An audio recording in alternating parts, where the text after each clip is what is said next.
A beautiful sun-filled afternoon saw the newly elected member of the Mayoral Committee for Economic Development, Tourism and Agriculture, Councillor Bassie Kamana, lead a series of impactful oversight visits to municipal commonages that support smallholder farmers in enhancing their business skills. Farms visited were based in Kariega, some focusing on livestock and others on intensive crop farming. Joined by Deputy Director of Urban Agriculture, Mr Passmore Dongi, with his team of officials, Councillor Bassie Kamana engaged with beneficiaries of the Smallholder Farmer Development Program, offering reassurance and support. Speaking to the purpose for these visits, MMC Kamana said, Initially, we were at the stock farmers, smallholding farmers, so that we can do an oversight on how they are doing. I wanted to have the first-hand information from them and listen from them. And people here, I can tell you, they are rejuvenated. They are keen to work hard.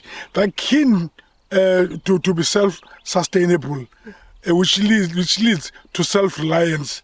Because here they are farming with lucerne, which leads to food security, simply because now they're going to sell it to those who are farming with stock, which is the backbone of any government that prides itself.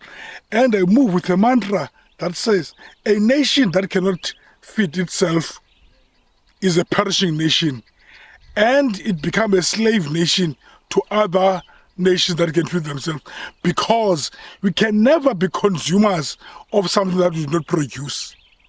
Therefore, all what I can say today, it was a very fruitful day, assisted, of course, by the officials of EDTA. Mr Passmore Dongi was of assistance on this.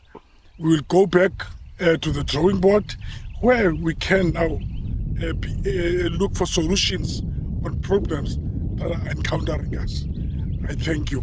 Expounding on the economical significance of urban agriculture, Mr Dongi said, "It is against this background that the municipality supports urban agriculture.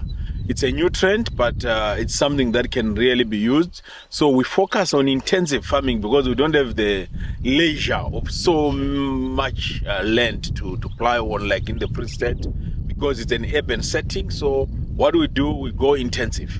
We go high value crops.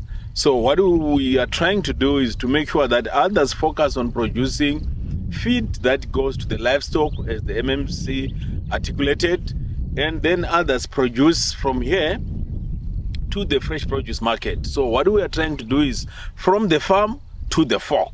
So we want to see our people participating in that whole value chain. And we are busy with the Smallholder Farmer Development Program that we are doing under EDTA, which we want it to commercialize all the small farmers. But we also don't forget the backyard gardens, because that contributes massively to food security. We also contribute to schools, food gardens, and also, NGOs. There are NGOs that we support, with the production inputs to make sure that the whole food sector, we try as much as possible to produce it locally.